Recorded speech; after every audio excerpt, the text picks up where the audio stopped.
Amigos, buenas tardes, bienvenidos a 24 horas. Continúa el juicio contra el excontralor Carlos Pollitt. Hoy, Geraldo de Souza, quien trabajó en el área financiera de Odebrecht en Ecuador, es uno de los testigos llamados por la Fiscalía de Estados Unidos.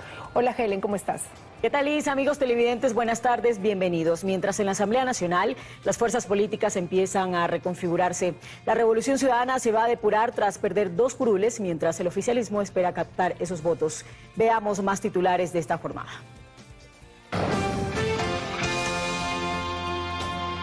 Pago de sobornos por proyectos en Ecuador eran respaldados en digital, según confesión de financiero de Odebrecht en Estados Unidos. México pide que se suspenda Ecuador de la ONU hasta que se disculpe públicamente por la irrupción en su embajada en Quito. Los bloques legislativos se organizan para el resto del periodo en asamblea. La Revolución Ciudadana tiene 2 bajas y ADN busca sumar votos. 51 personas detenidas por casos de extorsión en 14 allanamientos realizados por la Policía Nacional. Continúan las muertes violentas en la provincia de Manabí. En menos de 24 horas, 5 personas fueron asesinadas en Manta.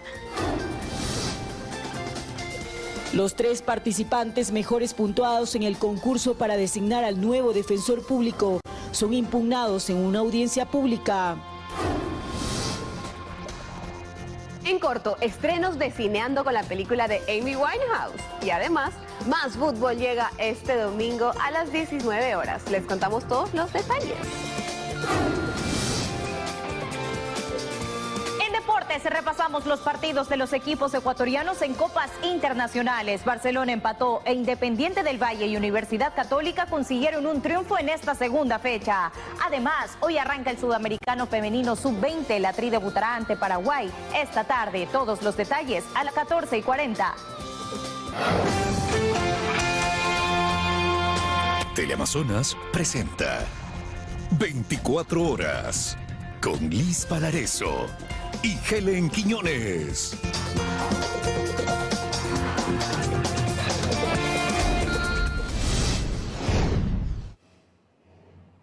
Aquí empezamos. Los sobornos pagados por Odebrecht a funcionarios ecuatorianos serán respaldados en digital. Así lo reveló un exfuncionario financiero de la constructora en el tercer día del juicio por lavado de activos que afronta Carlos Pollitt en Estados Unidos. Estefanía Celi del medio digital Primicias sigue la jornada. Hola Estefanía. Gracias, buenas tardes amigos de Teleamazonas. Nos encontramos aquí en el tercer día del juicio en contra del excontralor Carlos Pollitt aquí en Miami. En este día ha comenzado ya el testimonio de Geraldo de Souza, quien era el administrador financiero de Odebrecht en Ecuador, y él ha dado detalles sobre el pago de los sobornos a varios funcionarios públicos, entre ellos Carlos Pollitt y el exsecretario jurídico de la presidencia, Alexis Mera. Vamos a ver más detalles en el siguiente reportaje. Esta vez fue el turno de Geraldo Pereira de Souza, exfinanciero de Odebrecht en Ecuador, mano derecha de José Conceizao Santos. En el interrogatorio del fiscal Michael Berger, aseguró que las coimas pagadas a Carlos Pollitt, que serían al menos 12 millones de dólares, constan en un registro detallado que está respaldado en digital en una carpeta llamada Miami, que no es solo el lugar en el que se lleva este juicio, es también el código con el que los exdirectivos de la constructora identificaban a Carlos Pollitt.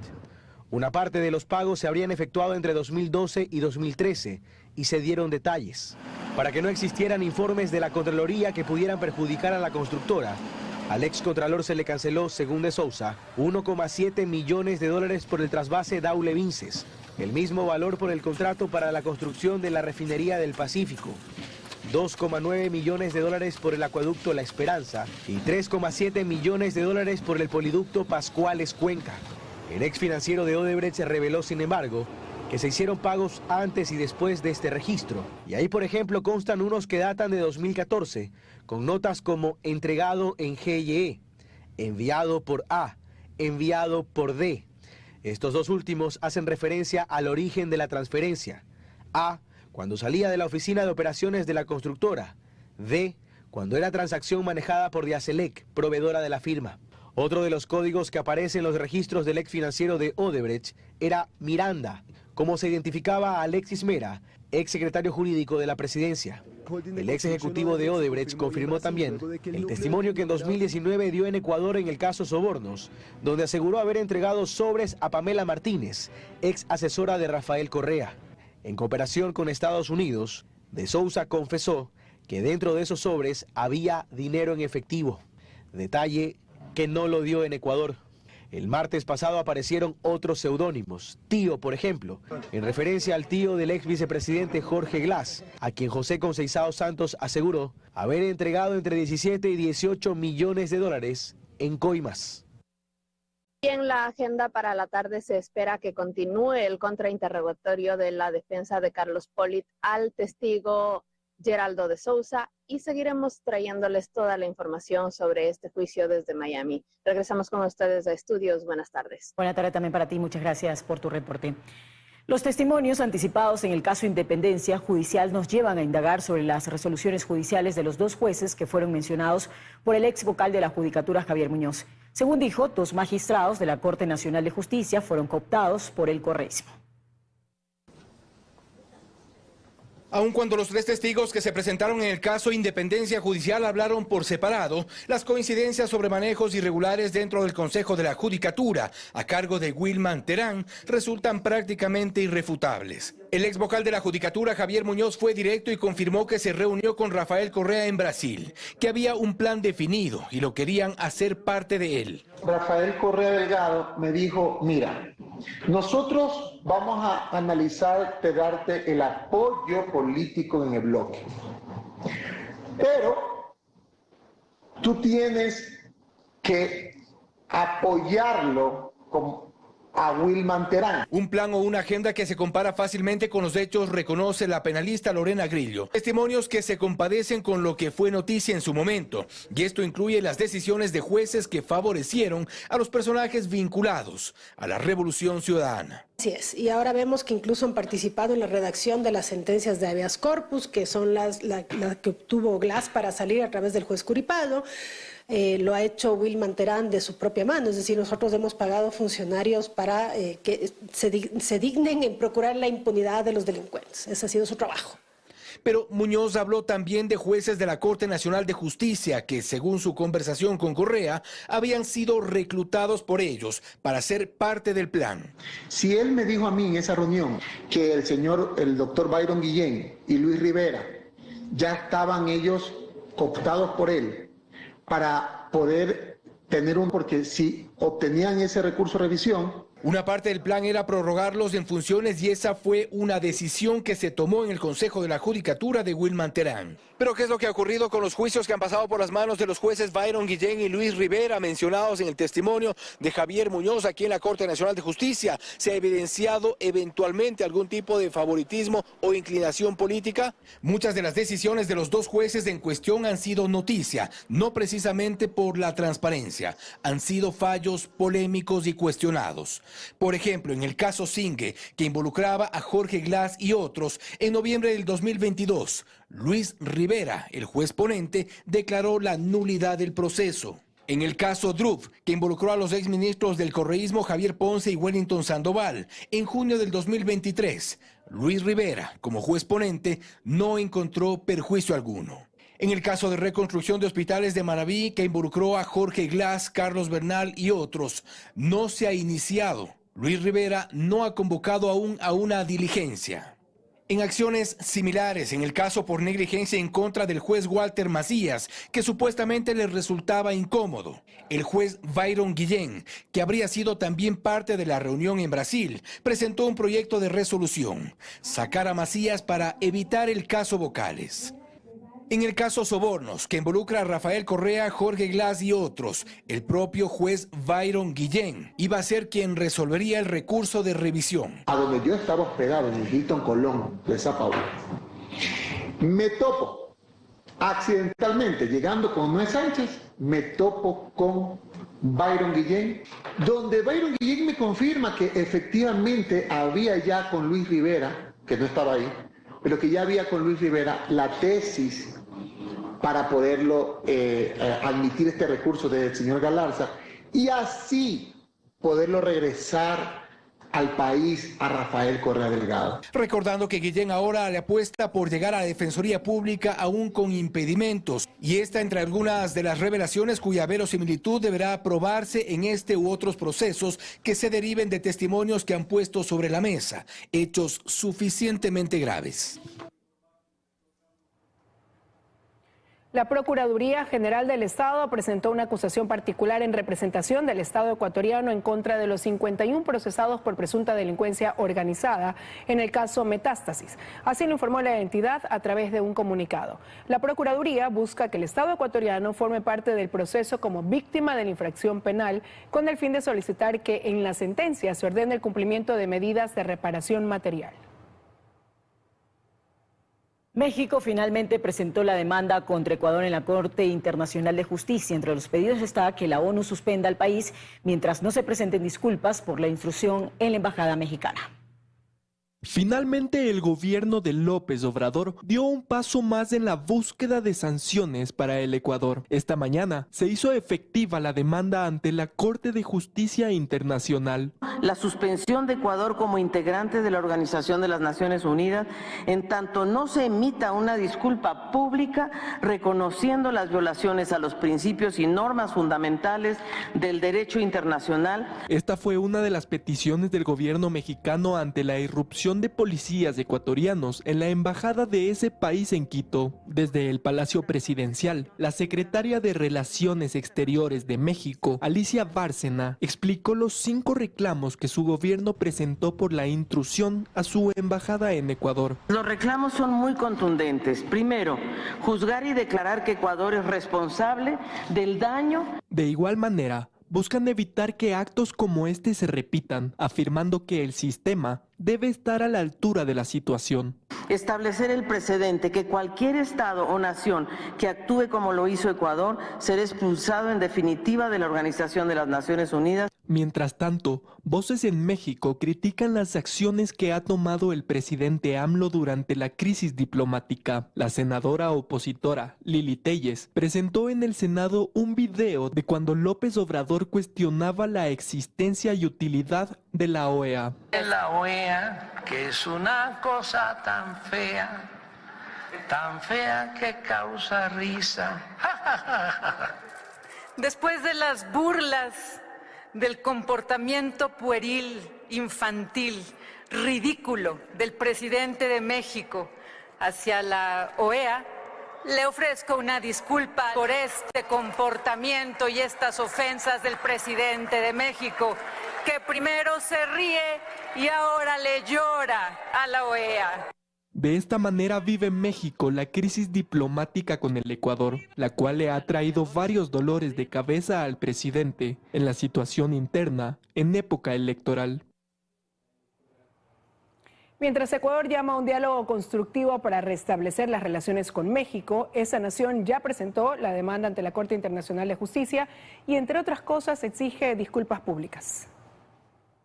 A casi una semana de la ruptura de relaciones con México, Ecuador dice estar abierto al diálogo. A través de este comunicado de la Cancillería de fecha 10 de abril, se señala que el gobierno de la República de Ecuador reitera la apertura para reconstruir las relaciones de confianza con México mediante un diálogo constructivo. Según el viceministro de Gobierno Esteban Torres, ese ya es un primer paso. La voluntad del país es el restablecimiento de las relaciones. México es un país hermano y por eso esperamos que este impasse diplomático se supere lo antes posible. Cancillería ha dado ya ayer la pauta de un establecimiento de una mesa de diálogo para resolver diferencias y yo creo que esto, como hermanos latinoamericanos que somos, debería prosperar. Pese a las intenciones de Ecuador, México no dejó de presentar la demanda en la Corte Internacional de Justicia y, entre otras cosas, exige disculpas públicas por violar el derecho internacional. Eso no está en la mesa de discusión en este momento. Catalina Barreiro, directora de doctorados del Instituto de Altos Estudios Nacionales, señala que el punto de partida para que exista un diálogo son las disculpas públicas que ambas naciones deberán ofrecerse. Ambos países, para volver a sentarse, tienen que responsabilizarse de las cosas que no estuvieron bien. Y esto significa de lado y lado disculparse. Sostiene que son varios los caminos para restablecer relaciones, pero que ninguno es inmediato. Yo diría que al menos vamos a tener unos indicios de lo que podría pasar al cabo de unas 2-3 semanas. Lo que necesitamos es volver a restablecer aquí la sede mexicana de la embajada. Y esto va a significar tener una agenda que no es una cosa inmediata, porque hay que volver a tener la confianza mutua. Indica, por ejemplo, que un mecanismo de mediación podría ser la conformación de una comisión nombrada por la OEA que ayude a subsanar el impasse. Pero fue algo tarde. El presidente de la Asamblea hizo un llamado a la cordura a las bancadas antes de iniciar el trabajo legislativo este jueves. Mientras tanto, empiezan los acercamientos para una nueva mayoría. Vamos hasta la Asamblea con nuestra compañera Karen Aro para que nos cuente más detalles. Karen, buenas tardes. Así es, buenas tardes. Con una reunión del presidente de la Asamblea con los jefes de las diferentes bancadas legislativas arrancó el pleno de la Asamblea Nacional este día jueves. Además, hay ciertos criterios entre los legisladores respecto de la recomposición de una nueva mayoría para lograr aprobar leyes de acuerdo a la agenda legislativa. Pero el siguiente reportaje yo les cuento más. Veamos. La intención de cambiar el orden del día para tratar lo ocurrido en la Embajada de México se frenó con esta reunión entre el presidente de la Asamblea y los jefes de bancadas legislativas este jueves. Según los legisladores, les hizo un llamado a la cordura y a bajar los ánimos para no entorpecer el trabajo legislativo y evitar provocaciones como esta, pues legisladores empezaron a repartir camisetas de apoyo a la consulta y la escolta legislativa por orden del presidente les retiró. El llamado de atención funcionó y se instaló la sesión. En tanto, en los pasillos se habla de la recomposición de una nueva mayoría luego de las bajas, por ejemplo, en la bancada de la Revolución Ciudadana. En los próximos días ustedes también podrán constatar cuál será el comportamiento de estos legisladores que seguramente empezarán a votar con la bancada oficialista. El día de ayer inicia la Asamblea un nuevo periodo y tuvimos un circo bochornoso, un circo que nos llenó a todos los ecuatorianos de una vergüenza, sobre todo. Que no permitirán los repartos, dicen en Construye y los legisladores independientes. Mientras otros movimientos se desgranan, el movimiento Construye suma un voto más, un asambleísta más, un gladiador más, que es el compañero asambleísta Juan Carlos Rosero. Estar pensando que va a haber repartos, eso no nos va a unir. Ustedes han visto que los sectores independientes han sido los que ponen equilibrio, no han dicho nada de pasionismo, pero tampoco estamos diciendo bailemos a un lado, al otro lado. El Partido Social Cristiano no ha cambiado su postura. Quiero apelar a la sensatez de la clase política. Uno no se puede oponer a lo que todavía no conoce que va a suceder. No se puede actuar con ese radicalismo. Las conversaciones entre bancadas y a la interna fue la tónica en la primera sesión del Pleno luego del receso legislativo. Y bien, para finalizar, contarles que para este viernes está prevista que se retome la sesión de la Comisión de Relaciones Internacionales y se continúe de forma virtual la comparecencia de la ministra de Gobierno Mónica Palencia y también de la canciller de la República y el ministro de Defensa. Esta vez será virtual, como les decimos. Esa es la información hasta ahora, compañeros. Continúen ustedes. Buenas tardes.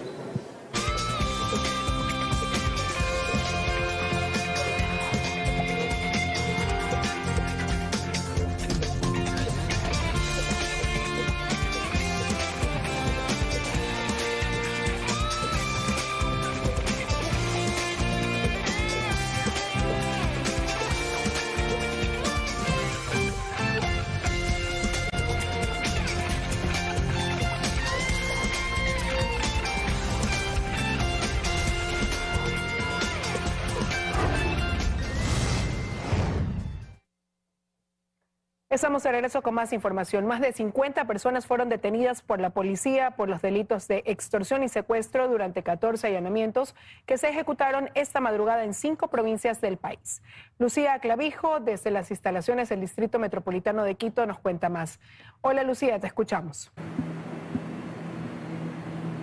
¿Qué tal en estudios? Así es, en total 51 personas fueron detenidas por la Policía Nacional por los delitos de extorsión y secuestro en 14 allanamientos que se ejecutaron en 5 provincias del país, que son Guayas, Pichincha, Manabí, Los Ríos y Santa Elena. Según el director general de investigaciones, Freddy Zarzosa, 2 de las personas que están ahora aprehendidas ya contaban con boleto de captura. Escuchemos. De acuerdo a la productividad, tenemos el Distrito Metropolitano de Guayaquil, han sido aprehendidas 11 personas, en Santa Elena 6 personas, en Manabí 16 personas, en Los Ríos 16 personas. Tenemos 2 personas que han sido detenidas con orden de captura de autoridad competente, 49 personas que han sido aprehendidas en delito flagrante. Y bien, durante estos operativos también se hallaron municiones, explosivos, armas de fuego y una persona fue liberada. Además, según la policía, se han reducido en un 6% estos delitos.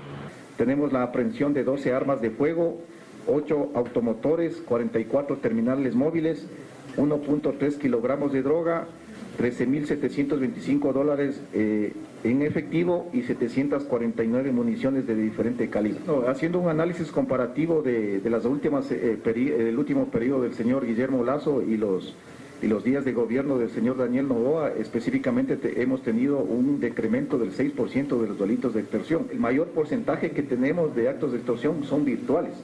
Por eso es un llamado a la comunidad, a la ciudadanía, para que se prive de entregar datos personales. Y bien, para finalizar, contarles que de acuerdo al general Freddy Zarzosa, las cárceles también están siendo intervenidas, pues el bloque de seguridad se encuentra allí. Recordemos, pese a que ya culminó el estado de excepción. Con esta información regreso a estudios. Muy buenas tardes. Buena tarde también para ti, Lucy. Muchas gracias. Ahora les contamos que la Policía Nacional decomisó 1,5 toneladas de droga que era transportada en un camión en la provincia de Napo.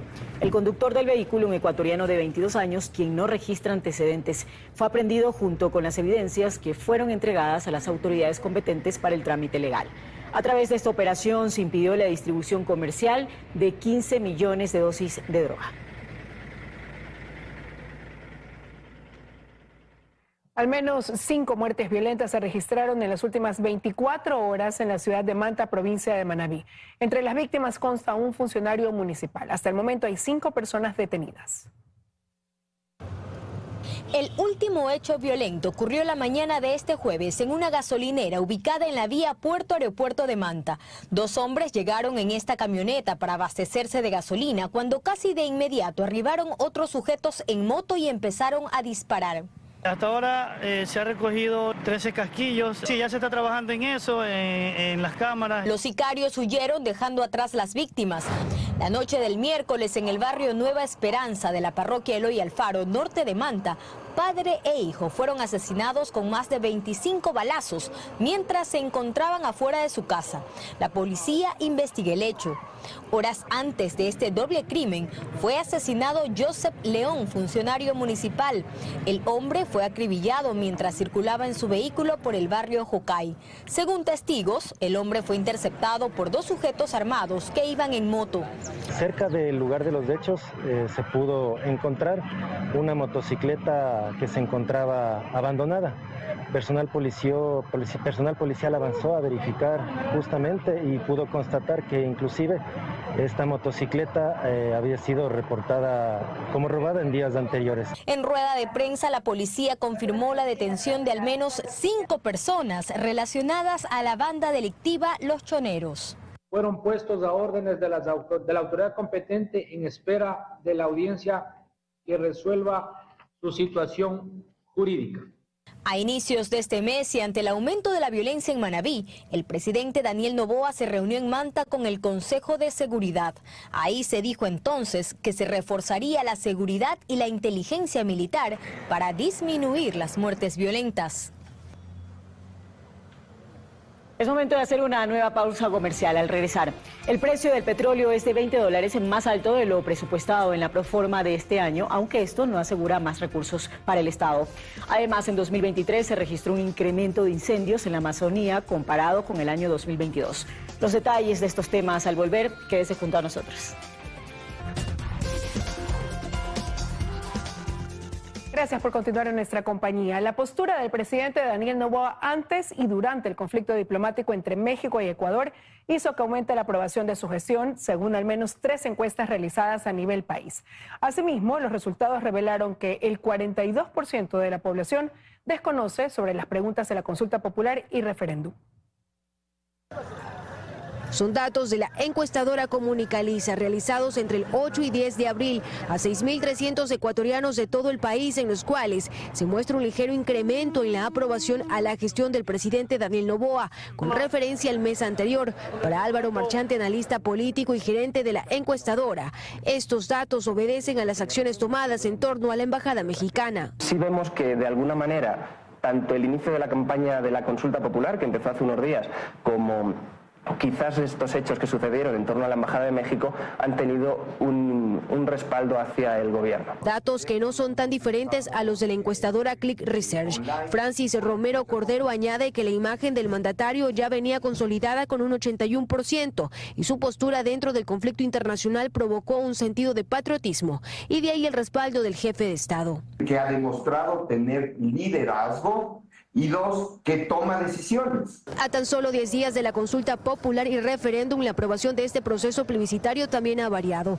Según Marchante, las preguntas relacionadas con las Fuerzas Armadas mantienen más del 80% de su aprobación, mientras que la pregunta relacionada con el trabajo por hora y la extinción de dominio tuvieron una mejor aceptación en los últimos días. Esto no quiere decir que todo lo demás se vaya, no. Tenemos una indecisión alta en estas preguntas, que son más complejas. El concepto de arbitraje internacional no es común para muchas personas, al igual que extinción del dominio, por ejemplo. En este sentido, Sedatos muestra que desde el 27 de marzo hasta el 13 de abril ha incrementado en al menos un 8% la indecisión ciudadana. Esto sin afectar la aceptación de la consulta popular, que supera el 50%. La población no está con el objetivo de hacer algo que vaya en perjuicio del país, no, todo lo contrario. Ellos dicen, si nos informan, si tenemos la oportunidad de tener en nuestras manos las papeletas y todo lo que dicen los anexos, vamos a ir a votar como corresponde para bien del país. Las encuestas de Click Research asimismo revelaron que la esperanza en el país ha aumentado en al menos un 64%. Esto a diferencia de hace 5 meses, donde 9 de cada 10 ecuatorianos pensaba que el panorama no mejoraría. Los 3 participantes mejores puntuados en el concurso para designar al nuevo defensor público fueron impugnados en una audiencia pública. Los argumentos expuestos serán decisivos para nombrar a la nueva autoridad. Tras sortear el orden en el que se darían las intervenciones, fue como inició la audiencia de impugnación ciudadana en contra de los postulantes mejores puntuados al cargo de defensor público. Por encima de las advertencias realizadas por la presidenta de la comisión, Gabriela Cadena, la primera exposición fue la que tuvo mayores roces. El abogado Luis Silva impugnó a quien ocupa el segundo puesto en el concurso, el ex juez de la Corte Nacional de Justicia, Byron Guillén, quien ha sido nombrado en el caso Metástasis, también a los testimonios anticipados del caso Independencia Judicial dados este miércoles. A pesar de que el impugnante trató de exponer un proceso en contra de Guillén, la comisión no se lo permitió. Manifestó que fue una causal a la que no se le dio paso. ¿Usted está coartando este derecho constitucional o qué quieren tapar? Lo que sí pudo exponer fue una inhabilidad para ejercer dicho cargo por mora con la empresa pública municipal de agua de Puerto Viejo. Son muchas las razones, pero específicamente usted se olvida de pagar a tiempo el agua potable, se olvida de pagar a tiempo la luz, tiene un problema económico y al siguiente día le sale un impedimento. Aunque aseguró haber cancelado ya dicha deuda, en el sistema apareció una nueva inhabilidad, esta vez con el municipio del Cantón Manta. Se expuso además que hasta el 1 de abril constaban 8 pensiones alimenticias impagas. El ex magistrado demostró estar al día. Un cargo tan importante y delicado como el defensor del pueblo, cuya misión principal es la de defender los derechos de los ciudadanos más vulnerables. Y los ciudadanos más vulnerables, como ustedes conocen, son los niños y adolescentes. Estamos hablando de una inhabilidad de fondo. Mientras que Rodrigo Frías Toral, el mejor puntuado hasta el momento, llegó a esta audiencia acompañado de 2 abogados. De esta forma se defendió de la impugnación presentada por el empleado público Freddy Hidalgo, quien lo acusó de tener 2 procesos penales abiertos. Los cuales se encuentran uno en el archivo y en el otro se encuentra llamamiento a juicio. Le pido que por favor de oficio ustedes envíen a la Fiscalía, porque efectivamente se habrá dicho en estos momentos una acusación gravísima. Concluida esta audiencia, la Comisión Ciudadana de Selección tiene 2 días término para emitir su resolución motivada, de la cual dependerá quién de estos participantes ocupará el cargo de defensor público. El actual precio del petróleo es $20 más alto que lo presupuestado en la proforma de este año. Sin embargo, expertos creen que el país no necesariamente verá mayores recursos, pues la producción es cada vez más baja. Que Ecuador está perdiendo millones de dólares por la reducción de la producción petrolera es lo que asegura el exministro de Energía René Ortiz, más aún cuando su precio al día de hoy es $20 mayor a lo presupuestado para 2024. Y se ha caído la producción de petróleo fundamentalmente debido a dos problemas operativos técnicos. El primero es precisamente la operación que ha ido bajando. Hoy todo el sistema de equipamiento está obsoleto. Actualmente el barril de crudo se encuentra en $85.79, mientras que el gobierno elaboró la proforma con un valor de $66.70. Son más o menos 60 millones de dólares anuales por cada dólar que cambia el precio del petróleo, es decir, 1.200 millones de dólares adicionales. En diciembre de 2023, Ecuador cerró su producción de petróleo con aproximadamente 486.000 barriles diarios y hoy se encuentra en 476.000, lo que significa una reducción de 10.000 barriles por día. Con una ganancia neta de $50 por barril, el país deja de percibir en un día $500.000. Estábamos produciendo 526 millones, o sea, la pérdida es bastante significativa. Una industria que le genera 50, 60 dólares netos no puede ser despreciada. A esta situación se suma lo que se perderá por la paralización del bloque 43 del Yasuní, que produce otros 50.000 barriles diarios. Va a determinar que estemos cerca de los 150 millones de barriles en el año, lo cual puede, por un lado, afectar lo que podemos beneficiarnos por un precio más alto. Actualmente el déficit en la proforma presupuestaria es de 4.808 millones de dólares, que con este nuevo precio del crudo y el aumento del IVA al 15% se espera reducir. En el último mes, la demanda de energía en el país se ha incrementado un 10% debido a las altas temperaturas. Las provincias de Manabí y Guayas son los puntos más susceptibles a fallas en el sistema eléctrico.